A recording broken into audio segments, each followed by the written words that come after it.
So my girlfriend was doing my hair, and she literally had this very fleeting idea of introducing me to this guy that's from Tucson, and she described him, and I remember her saying, if I were single, I would like him. And he was really tall, dark, and handsome, and I thought, oh, perfect, sign me up. I'll do that blind date. Sounds amazing. She showed me a picture, and he was just so handsome and just exuded this just masculinity yet confidence, even in his photo. So super excited to meet him. Blind date. So we had been text messaging back and forth, and then it's time for our big day, and I go shopping to get my outfit because heaven forbid I'd have to wear something that was in my closet. So I get a new outfit, and it was really weird weather. It was fall in Santa Monica, so it was cold but warm, so I just was freaking out over what to wear. I just didn't know what to wear. So anyways, we were meeting at a bar for a drink, and I don't drink beer, and he had us meet at like a beer pub little area. So I literally didn't even have a drink, I don't think. And we hit it off. He was easy to talk to. I'll never forget when I first saw him, I thought he was a really tall, handsome Enrique Iglesias, as silly as that sounds. But we just hit it off, and it was great.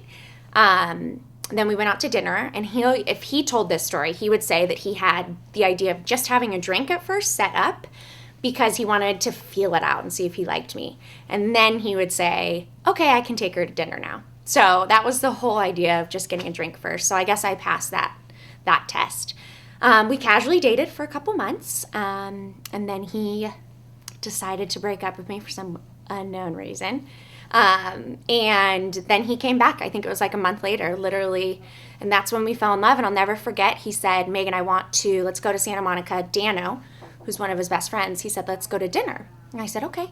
Because we're going to go to Frito Misto, you, me, and Dano. And I thought, great, it's not a date that way. I'd still been reluctant to let James into my life. And we get to Frito Misto, and he goes, table for two. So he had planned to actually take me out to this really romantic dinner. I'll never forget that night in Santa Monica when we kissed. And, I was still reluctant, but then the more I got to know him, the more I fell in love with him. And I looked at him and I said, I love you.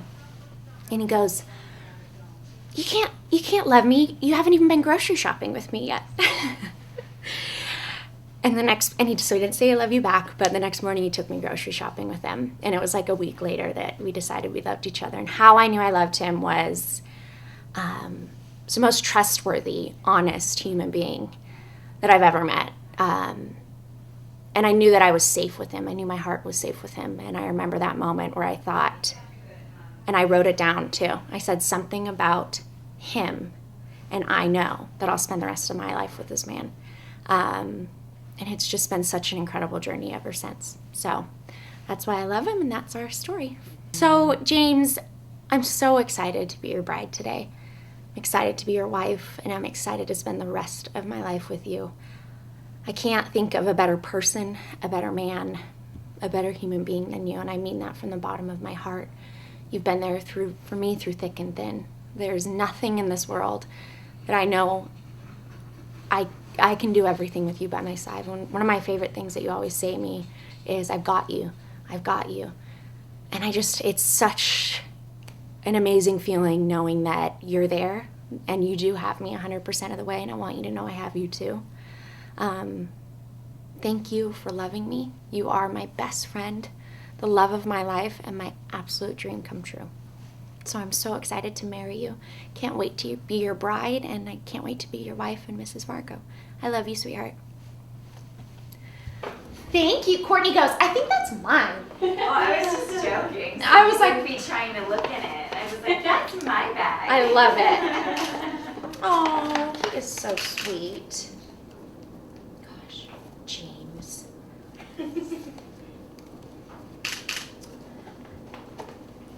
Oh. I'm like shaking too.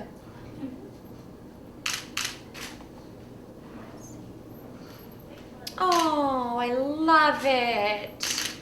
Oh, it has two interlocking circles. That is so pretty. So sweet. I absolutely love it. And I guarantee you he thought this was going to be like the two of us with wedding rings. I guarantee that's what he thought. I don't know if that's the truth, but that's what I'm going to tell myself. It sounds like a good Yeah, it sounds story. like I like it. Sounds like that's what he meant. Oh. That is so sweet. What a sweet man.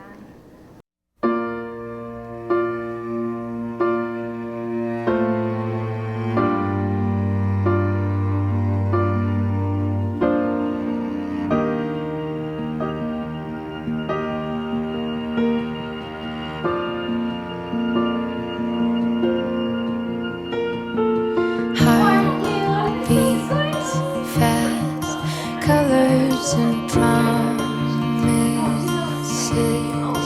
How to be brave? How can I love when I'm afraid to fall?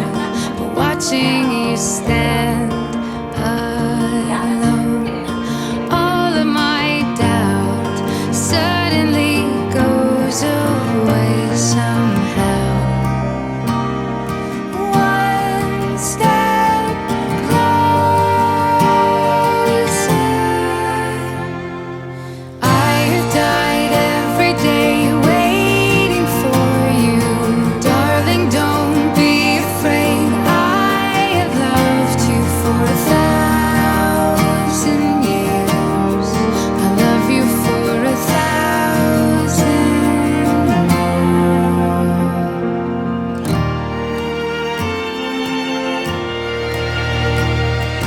Time stands still.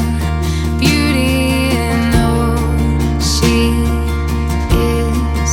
I will be brave. I will not let anything take away what's standing in front of me. Every breath, every hour has come to this. One step closer.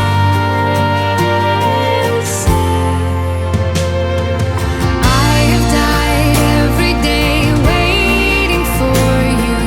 Darling, don't be afraid. I have loved you for 1,000 years. I love you for 1,000 more. And all along I believed I would find you. Time has brought your heart to me. I have loved you for 1,000 years. I love you for 1,000